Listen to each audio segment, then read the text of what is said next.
The cold that morning felt harsher than usual, even by Chicago standards. The wind cut through the narrow streets of the South Side like invisible blades, lifting old papers, torn bags, and the metallic smell of the awakening city. Between worn brick buildings and dusty shop windows, a boy walked briskly, his shoulders hunched inside a coat too thin for the approaching winter. His name was Ethan. Walker Ethan was 11 years old and carried a backpack whose zipper had fallen off months ago. Inside, there were no new books or snacks, just used notebooks, a short pencil, and a simple sandwich wrapped in aluminum foil, the only one he'd had that week. Ethan knew that route well. Every day before going to school, he would detour 2 blocks to walk along the main avenue. It wasn't the shortest route, but it gave him a few extra minutes to observe the world, as if it were bigger than his own life allowed. That morning, something disrupted the routine. Near the entrance to a subway station, a man lay on the ground.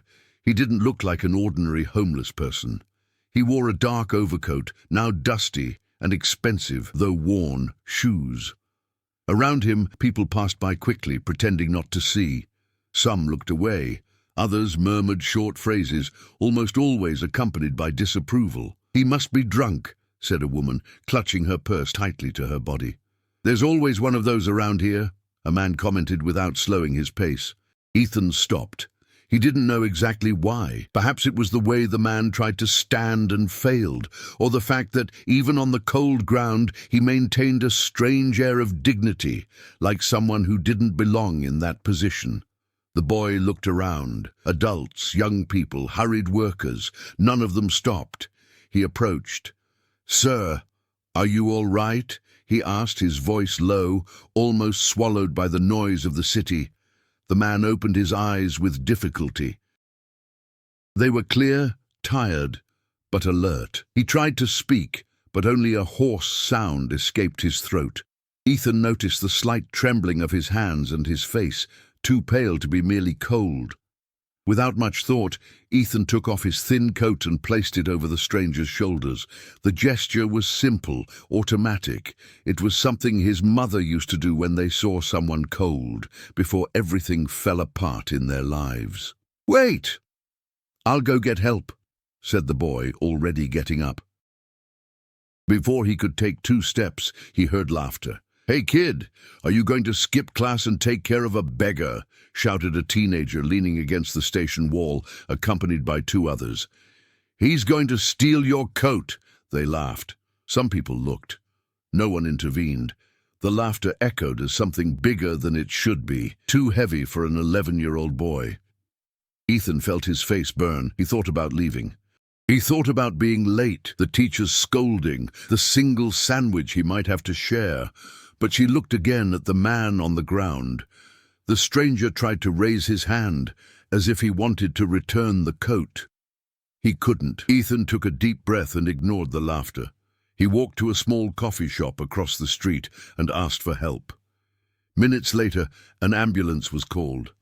When the paramedics arrived, the boy was still there sitting on the curb, silently watching as they placed the man on the stretcher. "Are you family?" one of the rescuers asked. "No," Ethan replied. I just didn't want him to stay there." The man opened his eyes one last time before being taken away. He fixed his gaze on Ethan with a strange intensity, as if trying to memorize every detail of that small, serious face. His lips moved slightly. "Thank you," he murmured. The ambulance left. The laughter stopped. The street returned to its normal rhythm, as if nothing had happened. Ethan then realized he was without a coat, late and cold.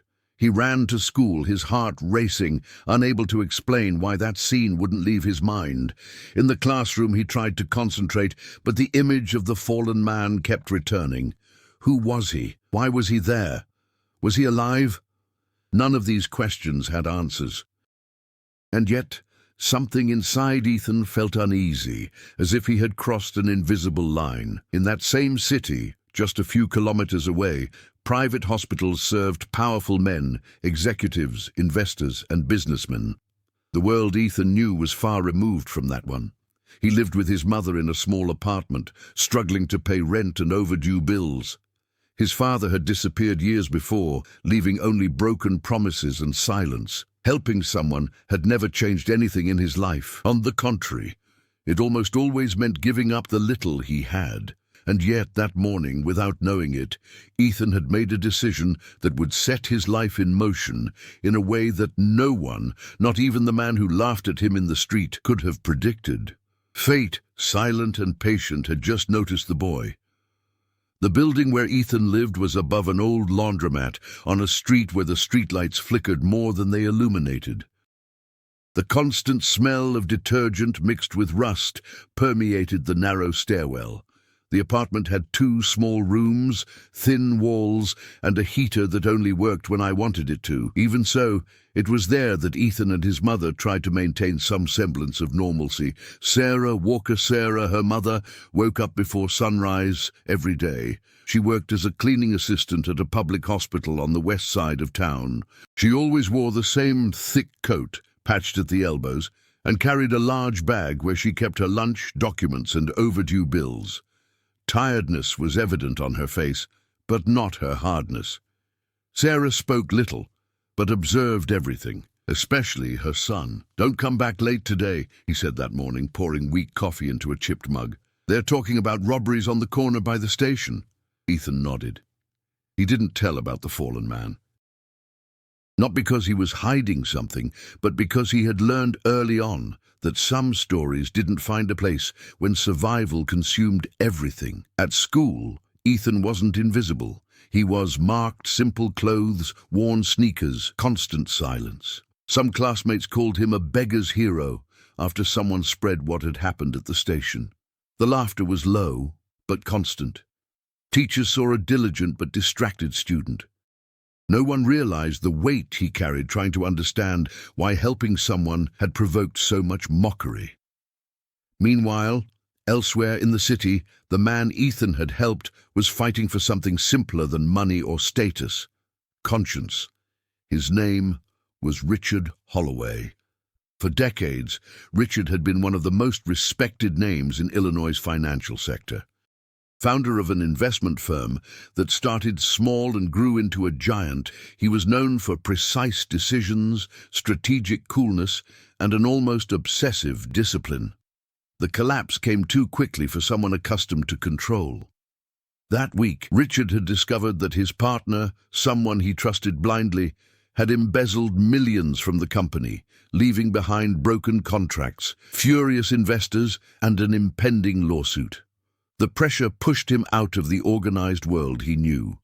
One sleepless night turned into two. Two turned into an impulsive decision to wander aimlessly through the streets, trying to organize thoughts that no longer obeyed him. Physical collapse was a direct consequence. At the private hospital where he was taken, doctors stabilized him. The diagnosis indicated extreme exhaustion, dehydration, and acute stress. But no test explained what was really keeping him awake in the white bed, staring at the ceiling. The image of the boy kept returning. The thin coat, the brief hesitation, the silent decision to stay. Richard had seen many adults ignore problems in the name of efficiency. He himself had done it his whole life. But one boy, with nothing to gain, had stopped. "What's his name?" Richard asked a nurse days later, his voice still weak. "Of what, Mr. Holloway?" "About the boy who called the ambulance." She hesitated. There was no official record, just a vague comment made by a paramedic. "I don't think anyone wrote it down, sir." It was just a child. The phrase hit him with unexpected force. While Richard tried to regain control of his professional life, Ethan continued with his usual harsh routine. His mother arrived home late. The bills piled up. The refrigerator remained almost empty. But something had changed in the boy. He began to observe more people, gestures, small decisions. At the public library, where he went after school to escape the cold, Ethan began reading books about people who had built something from nothing. True stories. Entrepreneurs, inventors, people who started with little. He didn't dream of wealth. He dreamed of stability, something he had never had. One afternoon, as he left the library, Ethan saw a black car parked across the street. A man in a suit was talking to the librarian, discreetly pointing in his direction. The boy felt a clench in his stomach. He thought about trouble. He thought that perhaps he had done something wrong by helping that stranger. The man approached slowly, without haste. "Ethan Walker?" he asked. The boy nodded silently in confirmation. "My name is Thomas. I work for someone who would very much like to speak with you. Nothing wrong with that. On the contrary." Ethan tightened his grip on the backpack strap, feeling his heart beat faster. He didn't know it yet, but that encounter was about to definitively connect two worlds that should never have crossed paths. Thomas didn't explain much on the sidewalk outside the library. He only said that the man who wanted to speak with Ethan was recovering and that the conversation would be brief. He didn't mention names or details. He offered to accompany the boy home to speak with his mother, something that made Ethan even more apprehensive. Sarah Walker tensed as soon as she saw the black car parked in front of the building. Past experiences had taught her that unexpected visits almost never brought good news. Thomas spoke calmly, explaining that his boss simply wanted to thank the boy personally for a kind gesture. He promised nothing. He asked for nothing, just a conversation. "We don't need problems," Sarah said, crossing her arms. "That's precisely why I'm here," Thomas replied. "There's no problem, only gratitude." After a few seconds of silence, she agreed. The idea of refusing a thank you seemed strange, but something in the man's tone indicated that it mattered more than it appeared. The private hospital was located in a part of the city that Ethan only knew from movies. Clean streets, glass facades, people strolling without haste. The boy felt out of place, holding his mother's hand tightly as they walked through silent, overly fragrant corridors. Richard Holloway was sitting in an armchair near the window when they entered. He looked more frail than he had on the street, but there was something firm in his gaze. As soon as he saw Ethan, he tried to stand up. He didn't quite manage it, but he made sure to remain upright. "You're back," he said with a slight tired smile. "I was expecting that." Ethan didn't answer. He just watched. Richard asked his mother to sit down and recounted without hesitation what he remembered from that morning. The cold, the ground, the people passing by, and the boy who stopped. "I don't know if you understand what you did," he continued, "but I stopped believing in people a long time ago. You reminded me that I was wrong." Sarah listened in silence. He wasn't the type to be swayed by pretty words, but there was sincerity there. "I wasn't helping by expecting anything," Ethan said finally, his voice firm. "It just seemed wrong to leave someone there." Richard nodded slowly. "That's precisely what makes the gesture rare." In the following days, Richard asked for something that made Sarah uncomfortable. He wanted to follow Ethan's life for a while, not as a tutor nor as a declared benefactor. He wanted to observe, to understand who this boy was. He offered help with school transport, books, access to activities that Ethan had never had, all documented, of course, without impositions. Sarah hesitated. Pride and fear vied for space. But the overdue bills and her son's watchful gaze ultimately prevailed. The change was neither immediate nor comfortable. At school, his unusual transportation attracted attention. Classmates began to look at Ethan with suspicious curiosity. Some teachers started demanding more from him, as if something invisible had been unlocked. Ethan, in turn, felt torn between two worlds that didn't fit together. Richard observed everything from a distance. He received simple reports, notes, comments, nothing intrusive. But little by little he began to get more involved. He invited Ethan to visit his company on a Saturday. The boy saw enormous rooms, people in silent concentration, screens with numbers he didn't understand.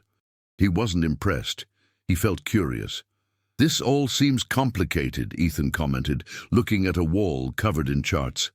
"Yes," Richard replied, "and often inhumane. That's why we fail so often." The conflict began to intensify when rumors surfaced. Long-time employees of Richard's company began to question his sudden interest in a poor boy. Some saw it as ill-considered charity, others a publicity stunt amidst ongoing legal proceedings. The board of directors began to put pressure on him. "This could be interpreted as emotional exploitation," said one of the lawyers, "or as a weakness," added another. Richard listened to everyone. He didn't answer. Meanwhile, Sarah began to feel the weight of the exposure.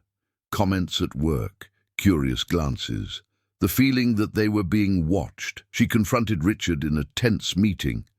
"My son is not an experiment," she said firmly. "If this turns into a spectacle, we're leaving." Richard didn't defend himself. He simply nodded. "If it turns into a spectacle, I'm leaving too." The phrase didn't solve everything, but it changed the tone. Ethan, in the midst of all this, was beginning to realize something uncomfortable. Helping someone had consequences. Not all of them good, not all of them predictable. He felt guilty for opening a door that now seemed difficult to close. The conflict was no longer just external, it was internal. It was between continuing to be who he always was, or adapting to a world that suddenly was observing him with expectations. And, unbeknownst to them, greater forces were beginning to move. Not because of money, but because of something the market never knew how to properly measure: character. As the months passed, Ethan's life began to divide into layers that didn't always connect with each other. In the morning, he still walked through his usual neighborhood, dodging broken sidewalks and closed shops. In the afternoon, he was sometimes taken to places where everything seemed too clean, too quiet. The contrast created discomfort, not enchantment. One of the first subplots emerged within the school itself. The director, Margaret Collins, he began to observe Ethan with unusual attention. It wasn't prejudice or explicit favoritism, but strategic interest. The school was facing budget cuts, and the rumor that a major investor was eyeing a student had attracted too much attention to ignore. Margaret invited Sarah to a meeting. "Your son has potential," she said with a calculated smile. "Perhaps we could think about special programs, scholarships, community initiatives." Sarah listened cautiously. She had already learned that pretty words often concealed deeper interests. She left the room with the uneasy feeling that Ethan was becoming a bridge for needs that weren't his own. Another subplot was developing within Richard's company. The partner who had caused the collapse had not disappeared: Daniel Price. He continued working behind the scenes, manipulating contracts, leaking information, and fueling the narrative that Richard had lost focus. For Daniel, the involvement with Ethan was the perfect opportunity to destabilize him once and for all. "He's weak," Daniel would say in private meetings, "emotionally compromised." The pressure was mounting. Investors were demanding tough decisions. Richard kept postponing them. Not because of Ethan, but because he was beginning to question choices he had made throughout his life. Meanwhile, Ethan was forming an unexpected bond with an unlikely person: Mrs. Helen Brooks, a woman who looked after the small community library where he spent hours after school. She was the first to notice the change in the boy. "You're carrying too much weight for someone your age," he commented one afternoon while organizing old books. Ethan didn't reply. He simply returned a worn-out copy of a book about true stories of ordinary people who had made difficult choices. Helen jotted something down in a notebook and days later introduced Ethan to a youth mentoring program affiliated with a local university. The mentorship subplot brought new challenges. The other participants came from different backgrounds. Some spoke with excessive confidence. Others saw Ethan as a symbol, the boy saved by a rich man. This bothered him deeply. He didn't want to be saved. He wanted to be capable. Time pressure began to mount. When Richard received an official notification, he would have 90 days to resolve the company's legal situation or lose control of it. At the same time, the board demanded that he end any personal involvement that could generate negative public interpretations. Richard called Ethan for a direct conversation. "Some doors are closing," he said bluntly, "and that could affect you." Ethan remained silent. Then he asked, "Did I do something wrong?" Richard took a while to reply, "No. But the world doesn't always react well to those who do the right thing for the wrong reasons, or for the right reasons." Sarah then decided to set clear boundaries. She reduced the number of meetings. She refused excessive invitations. She asked that any support be discreet and focused solely on Ethan's education. This decision created friction, but it also brought balance. Each subplot began to converge. The school is seeking funding. The company is on the brink of internal conflict. The mother is trying to protect her son. The boy is trying to understand his place in the world. And a powerful man is confronting his own conscience. Time was running out, and history was slowly moving towards a point where none of these forces could coexist without colliding. The day began too ordinary to herald a definitive change. The sky was clear, the wind less aggressive, and Chicago seemed to breathe a certain respite. Ethan left early for school, now wearing a new jacket, simple but warm, that Richard had sent weeks before, without a note, without explanation. Even so, the boy felt a strange tightness in his chest, as if something was about to fall out of place. The turning point didn't come with a bang. It came with assolent decision. That morning, Richard Holloway entered the boardroom with a brown envelope in his hands. The lawyers were already in position. Daniel Price, confident, leaned on the table like someone who already felt victorious. The expectation was clear. Richard should announce his temporary leave of absence, preserve the company's image, and let others resolve the chaos. Instead, he placed the envelope in the center of the table. "Before making any decision," he said firmly, "you need to read this." The documents revealed something Daniel believed was buried. Irrefutable proof of embezzlement, forged signatures, international transfers, and deleted emails. Richard hadn't acted before out of fear. Now he acted out of conviction. "Why now?" asked one of the advisors. Richard replied without hesitation. "Because someone who had nothing reminded me of what I was losing by trying to save only the company." Daniel tried to react, but it was too late. Lawyers were called. Security guards entered the room. The collapse shifted sides. The news leaked that same day. Newspapers spoke of corporate betrayal, an unexpected turn of events, a belated redemption. But what no one reported was the phone call made to Sarah Walker a few hours later. "I need to talk to you and Ethan," Richard said from the other end of the line. Today, Sarah felt her stomach churn. She asked Ethan to go straight home after school. When Richard arrived, he brought no presents, no drivers. He came alone. They sat down at the small kitchen table. The atmosphere was far too tense for what was about to be said. "I'm going to lose a lot in the next few months," Richard began.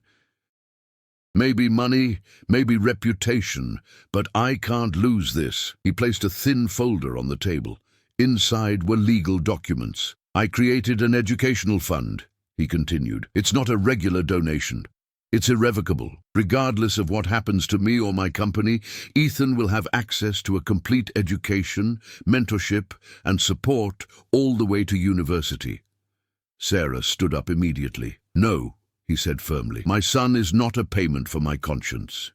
Richard wasn't offended. On the contrary, he took a deep breath. "It's not payment, it's a consequence, and it's not conditional on anything, not gratitude, not presence, not silence." Ethan watched everything in silence until he spoke. "Why me?" Richard looked directly at him. "Because you helped me when no one was watching, and that changed how I chose to act afterward." There were no hugs, no excessive tears, just a heavy realization that something had been changed forever. That night, as Ethan lay in bed, he realized that fate hadn't changed the day he helped a stranger on the street. It had changed the day that gesture was made. Another person choosing to do what was right, even after losing almost everything, and that made the impact greater than any reward. The following weeks brought no immediate relief. They brought repercussions. Richard Holloway's name began to occupy headlines with varying tones. Some spoke of belated courage, others of strategic maneuvering. The market reacted with distrust. The company lost important contracts. Investors withdrew. And yet, Richard did not back down. Daniel Price was formally indicted. The trial would drag on for years, but the damage to his image was irreversible. In the corridors of the corporate world, the case became a silent warning. No one was untouchable forever. For Ethan, the consequences were less visible, but more profound. At school, the treatment changed, not out of respect, but out of caution. Teachers began to observe him with greater expectations. Classmates who once laughed now measured their words. Some approached out of curiosity, others out of self-interest. Ethan found it difficult to trust. "They don't like you," Mrs. Helen remarked one afternoon. "They like the idea of what you represent." The phrase kept echoing. Sarah, for her part, faced intense internal conflict. Accepting the educational fund meant acknowledging that, alone, she might not be able to offer her son everything he deserved. This wounded her pride, but it also awakened something new: cautious hope. She set clear rules: no public exposure, no newspaper stories involving Ethan's name. Richard accepted without question. That unexpected submission reinforced the trust that was beginning to emerge. Meanwhile, Richard felt the weight of isolation. Former allies drifted away. Invitations ceased. His social circles shrank. Paradoxically, the silence brought clarity. He began frequenting simple places, ordinary cafes, libraries, parks, as if he were relearning how to exist outside of closed rooms. One afternoon, she found Ethan sitting on a park bench reading. "Are you still laughing at me?" Richard asked, sitting down next to him. Ethan closed the book. "Some did. Others pretend they never laughed." Richard nodded. "This also happens with adults, only the setting changes." The educational fund began operating discreetly. Access to courses, tutors, materials, nothing extravagant, nothing that would isolate Ethan from reality. On the contrary, Sarah insisted that the boy continue attending the same places, interacting with the same people. The real impact came from within. Ethan began to understand that helping someone didn't guarantee recognition. Sometimes it generated suspicion, sometimes it attracted unwanted attention, but it could also generate something rare: responsibility. He began volunteering at the library itself, organizing books for younger children. He didn't tell anyone. He didn't want an audience. Richard watched from a distance without interfering. "He doesn't want to be seen," Thomas once remarked. "That's exactly why it matters," Richard replied. The consequences accumulated, not in explosions but in small shifts. Relationships adjusted, expectations were shattered, lives went on with invisible scars. Nothing was resolved, but everything was different. Ethan's growth didn't happen in visible leaps. It happened through small, repeated, often silent choices. He didn't become confident overnight, nor did he suddenly stand out as someone extraordinary. What changed was the way he reacted to the world around him. At school, when a classmate made a veiled joke about helping rich strangers, Ethan didn't respond, not out of fear, but out of understanding. He was beginning to realize that not every provocation deserved confrontation. Some simply revealed insecurities in others. The real challenge came when the mentorship program offered him a rare opportunity to participate in a selection process for a top-tier preparatory school. It wasn't a simple transfer. It required interviews, tests, and above all, the willingness to leave his familiar environment. Sarah was torn.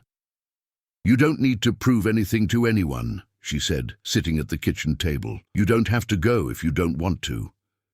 Ethan thought about it for days, not out of fear of the difficulty, but out of fear of being separated from his mother, the library, his neighborhood, everything that had shaped him up to that point. "I want to try," he finally replied. "Not to get out of here, but to come back better." Richard supported the decision without interfering. He didn't use any contacts. He didn't make any hidden recommendations. He simply ensured that Ethan would have the means to try on equal footing. During the selection process, Ethan faced something new: partial failure. He did poorly on one of the tests. He felt out of place in the interview, surrounded by young people with impressive stories and even more confident parents. He left the room convinced that he wouldn't be chosen, but he continued. Meanwhile, Richard was facing his own challenge. Far from the absolute control he had always had, he learned to delegate, to listen, to accept limits. He lost part of the company, but he retained something he had never truly possessed: self-respect. One night, during a casual walk, he confessed to Ethan, "I spent my life believing that success meant never needing anyone. I was wrong." Ethan listened in silence, as always. "Sometimes," he replied, "we just need to stop."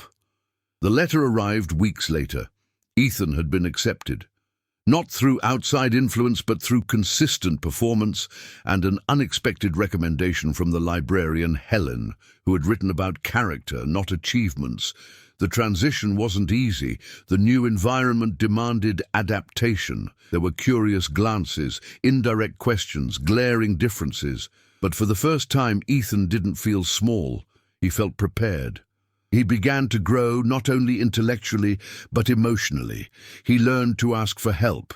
He learned to say no. He learned that overcoming challenges didn't mean abandoning his origins, but carrying with him what they taught him. The boy who had been ridiculed in the street was no longer seeking approval. He was seeking consistency, and that made him stronger than any external change could show. The move to the new school brought more than just new notebooks and different routines. It brought distance. Ethan spent the week in a small student dormitory, returning home only on weekends. The physical separation put everything that had previously seemed solid to the test. Sarah felt the impact first. The apartment became too quiet. She filled her time with extra hours at the hospital, avoiding thinking about the empty space at the table. She was proud of her son, but feared that the world that now welcomed him would demand more than he should offer. "Don't let them mold you," she said, parting ways one Sunday. "Grow, but keep being yourself," Ethan promised, not with long words, but with a firm nod. At school, the pace quickened. Tests, projects, expectations. Ethan stood out for his discipline, but not for his ostentatious behavior. This sparked quiet admiration in some and resistance in others. A small group of students began to question his presence there, insinuating privileges. The comment reached the ears of the coordinator. An informal investigation was opened. Nothing illegal, nothing explicit, just too many questions. Richard was warned. "If his name appears linked to the background, that could become a problem," Thomas warned. "For you, for the boy." Richard thought for hours before answering. He then made the most difficult decision of the whole time: to distance oneself completely. He sent a formal letter to the school, renouncing any direct connection with the educational fund. He transferred the administration to an independent entity and requested that his name be removed from any visible documentation. No visits, no phone calls, no exceptions. Ethan only found out later. He distanced himself, the coordinator said neutrally, to avoid conflict. The news hit Ethan with unexpected force, not because of the material loss, nothing had changed in that regard, but because of the misinterpreted feeling of abandonment. For the first time, he felt anger. In the following days, revenue dropped, not drastically, but enough to be noticed. The school library became his refuge. It was there that he found an old news report about Richard Holloway. It wasn't about money, it was about the exposé that had changed the course of the company, and the reputation of a man who had chosen to lose power in order to maintain his integrity. Ethan understood. The distancing wasn't rejection, it was protection. Meanwhile, the final pressure was building. The school had announced a public presentation of social projects developed by the students. Each student was to present something that represented their values and journey. Parents, sponsors, and community members would be in attendance. Ethan hesitated.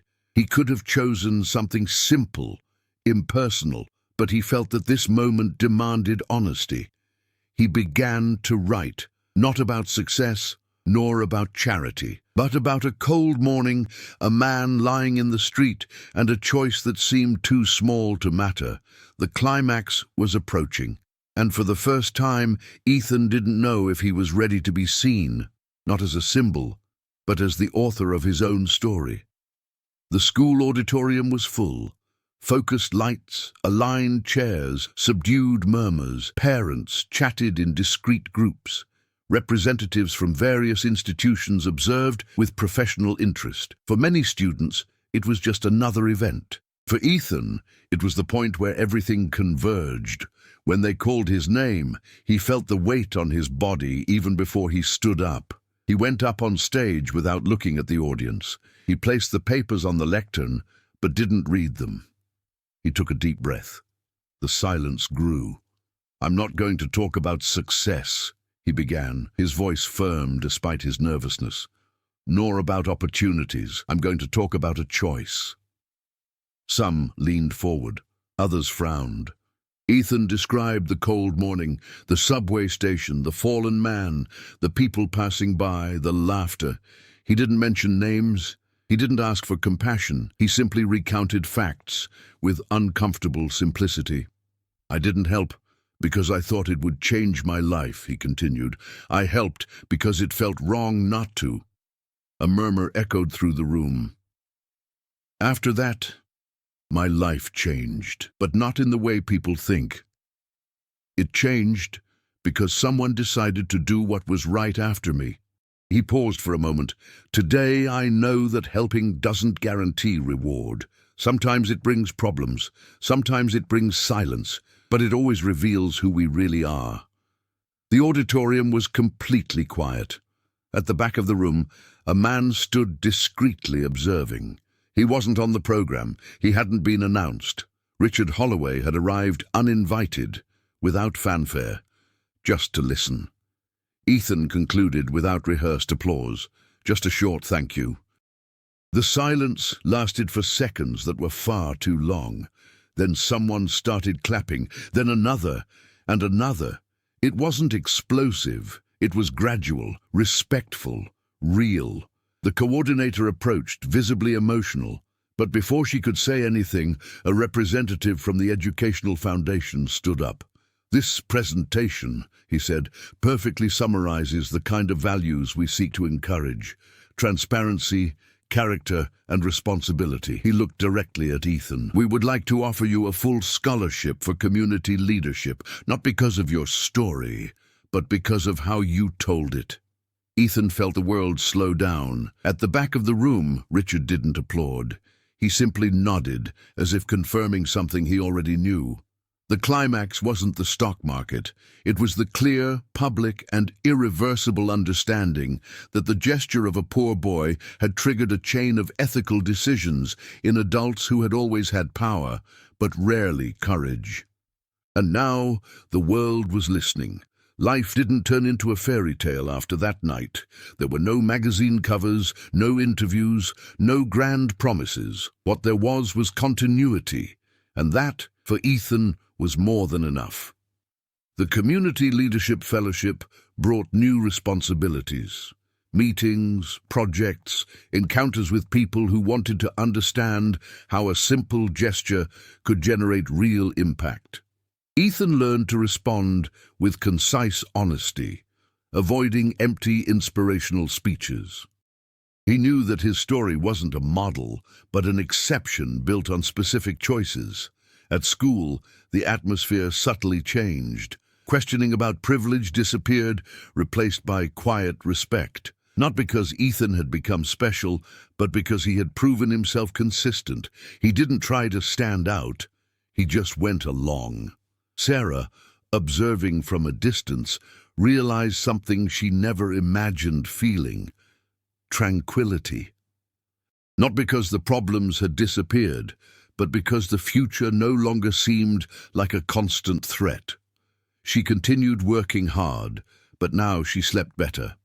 The kitchen table was once again occupied on weekends with simple conversations and restrained laughter. Richard Holloway kept his distance, not out of obligation, but by conscious choice. He wrote a single letter to Ethan, short and to the point. "You don't owe me anything. I just did what I should have done a long time ago." Ethan kept the letter in the same notebook where he'd been taking notes since his time at the community library. He didn't reply. Some things didn't require a reply. The years passed. Ethan continued studying, got involved in social projects without fanfare, and refused invitations that would have turned his story into a spectacle. He learned to recognize when helping meant taking action, and when it meant stepping back from the scene. Richard rebuilt part of his professional life discreetly, focusing on ethical initiatives and transparency. He never returned to the center of power, and that no longer bothered him. The story that began with laughter in the street ended without grand applause. It ended consistently, with repeated choices, and with the silent proof that a gesture made without an audience can alter destinies, not by miracle, but by shared responsibility. Years later, on an equally cold morning, a young man was crossing the same avenue where it had all begun. He wasn't wearing expensive clothes, nor did he attract attention. He stopped when he saw a man sitting on the ground, shivering with cold. Without hesitation, he took off his coat and handed it to him. Nobody laughed, and even if they laughed, it wouldn't matter, because some choices aren't meant to change the whole world. They're meant to ensure the world doesn't change us from the inside. Stories like this remind us that small gestures made without applause can resonate throughout a lifetime. Perhaps you have already met someone who needed help, or perhaps you were the one who needed to stop and make a decision. If this story touched you in any way, share your thoughts in the comments. Your experience can inspire other people who are reading this now. Subscribe to the channel so you don't miss out on new, exciting and transformative true stories like this one. Turn on notifications to receive alerts for each new chapter. Sometimes it all starts with a simple choice, and the next one could be yours.